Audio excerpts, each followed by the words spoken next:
alors Issa tey également démb doon nañ ko waxtaane mais il faut ñu ñëwaat ci tey parce que amaat na muy les tensions yi nga xam ne moom moo am autour des élections locales yi nga xam ne on est au mois de novembre les locales c'est en janvier mais fi mu nekk nii mu ngi mel ne xeex bi commencé na te àgguñ ci combat. Moustapha Mbaba Guirassy moo demaatoon tey ca préfecture bu fa nga xam ne fa la nekk muy Kédougou ngir jëli li nga xam ne moo di attestation de bordereau de dépôt ndax démb déjà bi ñu ko jëlee mi ngi doon promettre que ni dina demaat ndax yoon moo ko may mu demaat ngir xooli réellement est-ce que 11 yi ñu wax ne moom la fa def 11 la wala 16 yi mu wax moom parce que moom nee na 16 la déposé ñoom ñu ne ko 11 nga déposé loolu nag moo jur coow tey mu demaat ñu gazé waat leen ba pare takk der yi seen gazé mooy sànni leen ay lacrymogène ba pare takk der yi wër këram ndax tey suñ correspondant sax mu di Soli Bourama Dabo mënul woon dugg pour interroger ji Guirassy ndax takk der yi ñoom ñoo fa nekk mu di nag loo xam ne moom promettre woon na ne tey ji ak suba dina fa demaat est-ce que suba bu demaatee aussi du melaat nii ak ñi nga xam ne ñoom la waaye Yewwi Askan Wi yebal aussi xamaguñ ñoom fan la ñu mujjee ndax newoon nañ dinañ dem jëli ji xooli li nga xam ne moo di liste yu Benno Bokk Yaakaar est-ce que c'est conforme ak li ñu wax ne en tout cas ñoom ba léegi dégguñ kuñ ci invalidé. te wax nañ dem ne loi moo leen ko may. voilà d'accord alors professeur est-ce que comprendre nga tension bi nga xam ne moom la ñu noté ci élection locale yi alors que bu doon course dañ naan ci départ bi rek lañ nekk il reste beaucoup d'autres étapes avant ñuy àgg janvier 2022. waaw c'est dëgg la am na étape yu bare. yaakaar naa ni war nañu dal defe naa ni dal moom am na solo trop. parce que élection toujours li ñu ciy laaj mooy ku nekk soo buggee nga nekk candidat nga mun a nekk candidat. évidemment dañu lay laaj aussi nga jaaral yoon. parce que aussi yoon am na loi am na defe naa ku nekk na tënku ci loi bi. mais ku nekk aussi nañu respecter sa yelleef ci loi bi. d'accord le reste jàmm. parce que aussi dañu bëgg nit ñi tànn normalement. tànn ci sérénité tànn bu civilisé. et puis ku gagné.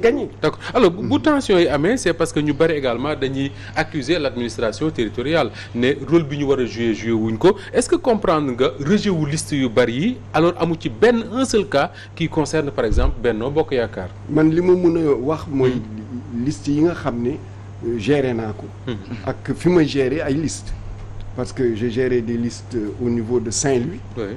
Commune département ville de Saint-Louis. Avec la préfecture le comité de réception. ak tamit ay listes yu ma amoon ci l'arrondissement de Raw. où il y a 4 communes au niveau de la sous-préfecture. je peux li ma mun a wax mooy au niveau de la préfecture honnêtement il y a eu une gestion pédagogique des listes. Ça vraiment je le salue. Il y a une gestion pédagogique des listes. Au niveau de l'arrondissement, nous avons eu 2 listes rejetées. On a déposé d'ailleurs un recours. Oui. Au niveau de et je pense qu'il faudrait peut-être améliorer au niveau des autorités parce que am na loo xam ni parce que liste yi autorité bi mun nga ñëw mu ne la jox ma sa liste. nga déposer su la ko joxee nga déposer nga dem. mu xool liste bi am na lu ci manqué ou lu ci kii. mu defal la avis que sa liste baaxul. xam nga loolu autorité mu ngi ci droit am. mais loolu quand même du luy defar. est-ce que xalaatoo ne informatique bi nga xam ne moom nga doon au niveau de la préfecture Saint-Louis quand même ça s'est passé autrement. je crois qu'il y a eu beaucoup de pédagogie. et ça a permis quand même de. en tant que koo xam ne nekk nga ci wàllum recherche ak innovation nekkoon nga si. informatique déjà gis nañ ba ngeen doon ko démarrer ci seen jamono ji ngeen nekkee ministre. est-ce que tey Sénégal warul dépasser étape bi mooy bokk ay feuilles dem di ko déposer ji ñu di ko jël di ko dugal ci ay fichiers yoo xam ne dañ koy envoyer même par mail pourquoi pas parce que nee nañu yeneen réew yi. loolu amu fa bokk ay feuilles di dem ak moom ci ay préfecture. waaw kooku moom te ngay poser question boo xam ni man ça fait partie des éléments sama programme mooy numériser l'état civil. il faut que suñu état civil yi malheureusement. problème sax mooy yenn saa yi registre yi fan la ñu nekk. donc il faudrait que nga mun a nekk tey Dakar nga am extrait de naissance à Saint-Louis. fekkee Saint-Louis nga judd. te doo dem. nga mun nekk Washington nga mun ko am. te on sait que loolu munul nekk tey. or ñun loolu mun na nekk parce que yomb na mais il faut ñu numériser tout le dispositif. c'est la même chose que les cartes nationales d'identité. c'est la même chose que yenn kayit yoo xam ne tribunal nga koy. mais tey Sénégal am kayitu juddu sax c'est un problème waaw donc loolu moom. ñoom Issa ñi yëpp bu ñu soxlaa kër ju dañuy dem seen village. waaw loolu nag looloo war a deñ loolu nag maire yi war nañ ci jouer un rôle moo tax aussi am des maires modernes comme on dit ñoo xam ne am nañu yenn xam-xam yeeg yooyu. peut-être dana mën a jàppale yombal ko. Mame Birame est-ce que d'accord nga ak ñu ne c'est quand même suspect que 557 ou 587 xaw ma combien de communes au Sénégal amu ci benn boo xam ne wax nañ ne préfet ba wala sous-préfet ba nee na ne waa Benno Bokk Yaakaar bii moom baaxul dem leen defaraat ko amul. waaw c'est étonnant xam nga ñu ngi ko doon wax la dernière fois. te man ma insister ci le président Macky Sall du démocrate ba mu nekkee à la tête de l'État ba léegi. ñaari élection defe naa la fi organiser yu jaar yoon muy législative yu topp élection présidentielle yu ko fal. ak élection locale 2014 yi. xaw ma ndax bi ñu dóoree Mimi Touré élection locale yi ba Khalifa Sall rempli moo tax mu décidé ne depuis lors nag élection dootu fi jaarati yoon. parce que véritablement on assiste à ça référendum lu gën a graaw pour voter la charte fondamentale du pays le président Macky Sall mu ngi ko annoncé aux Sénégalais à 20 jours de sa tenue. ñu gis boo seetee pratiquement dans tous les pays doo gis ab constitution boo xamante ne nii ñu ngi ko adopté à 60 et quelques % du am d'habitude constitution c'est à 90 des fois plus de 95%. Pour wane ne les populations am nañu véritablement adhésion ci texte boobu. donc li xew nii pour man jaay doole la du leneen parce que bu ñu nee préfet yi. dañu rejeter liste yi. ñu ne fan la ñu ko teg parce que l'élection dañ ko organiser nekkul ne dañuy jékki-jékki rek jóg ku nekk def lu la neex code électoral daf fi nekk donc te ci code électoral boobu dama gis ñenn ñi di ci def lu moom tricherie rek lay doon ak mauvais choix parce que yow boo ñëwee ngay citer benn article par exemple nga citer tout simplement ñaari alinéa yi ci kaw bàyyi li ci suuf pour man da nga bëgg a tuur lëndëm ñi nga xamante ni ñu ngi lay lire et c'est véritablement ce qui se passe tey jii nii soo xoolee comment dire article yi bu ma jëlee par exemple L 201 bu code électoral bi dañu ne te ñu bëri foofu la ci article bi la ñu tuuree lëndëm yenn sénégalais yi parce que dañu ne n'est pas recevable la liste qui 2 points 1 est incomplète n'est pas conforme aux dispositions de l'article LO 201 ne comporte pas les indications obligatoires prévues à l'article L 209 n'est pas accompagné des pièces prévues à l'article 210 et déposé au-delà du délai légal comprendre léegi yow bu nekkee fii nga yem mais da ngay fausser tout alors que très bien ne préfet wax na dëgg une liste n'est pas qui n'est pas complète n'est pas recevable alors que texte bi dafa continuer mu ne dans le cas où pour l'un des motifs énumérés ci-dessus maanaam yi ñu lim noonu le ministre chargé des élections estime qu'une liste fii amuñu ministre chargé des élections c'est le préfet wala sous-préfet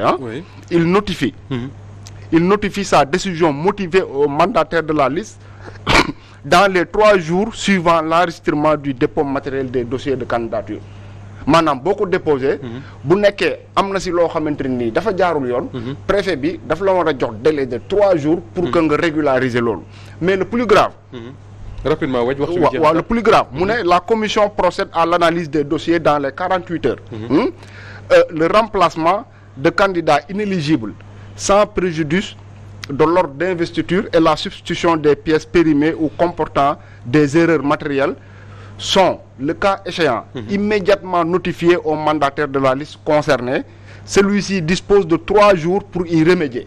maanaam mooy que préfet bi tey yow bu dee da ngay déposer dossier moo am ay pièces wala ay loo xamante ni daf ci manqué moom dafa la ko war a wax ci saasi moom dafa la ko war a wax de warul laa wax ne sa dossier du ma ko laal donc mu nekk loo xamante ni pour man ñi nga xamante ni ñooy autorité administrative dañu jël dañuy parparloo déjà lim nga ko wax nga ko léegi c'est incompréhensible que nu mu tuddati Sénégal nu mu toll yëpp seules les listes de l'opposition souvent Yewwi Askan Wi lay doon la ñuy rejeter loolu déjà c'est très louche mais ça ne peut pas nous surprendre parce que waxoon nañ ko fi depuis le départ quand le président de la République bu jëlee comment ça s'appelle le préfet de Dakar qui demandait à ce qu'on gaze les journalistes mu dem nommer ko un gouverneur c'est parce que véritablement day encourager l'administration territoriale à sortir des lois et à faire nu mu tuddati n'importe quoi. Très bien Mame Birame Wathie il nous reste peu de temps en une minute Pape Mokhtar malheureusement duñu mën a wax ci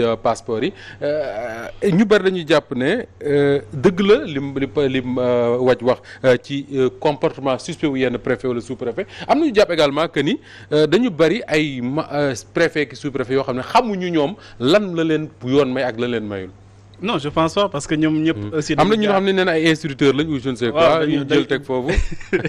non loolu mën ma ko gëm mën ma ko gëm yaakaar naa ni parce que les sous-préfets souvent dañ leen di nommer te du ñu jógee ENA. waaw mais bon loolu c'est à vérifier parce que yaakaar naa ñoom ñëpp école c'est comme ça am na le ministre Aliou Sow qui a été ñu terminer ak professeur. d'accord li may wax rek mooy en fait c'est-à-dire bu loolu loi may yenn attributs yi aussi faut nga jël ko lii Guirassy def yoon moo ko may yoon moo ni par exemple tey jii ñëpp ñi nga xamante ay candidats nañu liste yi ñu fa déposé ak documents yi ñu koy déposé dañu nekk à ta disposition ku nekk am na sañ-sañ ñu vérifier ko mais loolu nag boo ñëwee di ko def si ñu tere la ko wala ñu teg fa ay forces de l'ordre loolu dafa nekk loo xamante violation la donc président Macky Sall bi nga xamante ne moo jiite préfet yi jiite police moom moo war a jéem a fexe ba apaiser le jeu soxlawuñu ay violence soxlawuñu lenn élection nañu jëm te gis nga c'est-à-dire problème bi sax warul nekk ci ñaata liste dañu rejeté wala ñaata liste nañ bañ a rejeté war nañu fexe ba ñëpp ñi nga xamante ne dañu bëgg bokk ci élection yi jongante ci élection yi bu ñuy am 1000 listes sax 1000 listes yëpp ñu accepté ko mais sénégalais yi tànn en toute souveraineté d'accord